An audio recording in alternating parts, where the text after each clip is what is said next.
Albert Einstein said that power of compounding is the eighth wonder of the world.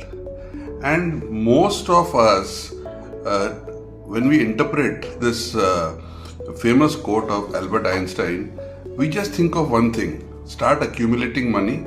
It accumulates less in the beginning, and after 7th, 8th year it starts compounding. After 15 year it compounds, and after 30 year, wow, it compounds a lot. Now, it's so irrelevant at times, because if a person is for 45, 50 years old and you tell him that 30 years later your money will compound, I mean, what is it going to help him in his life? Because a 50-year person will be 80 years by the time it is 30 years. Let's consider a parent who is having 4 to 5 crores with him. Okay, and let's say he's about 55, 60 years old, and his son is about 35, 40, struggling in his work, not able to really make money.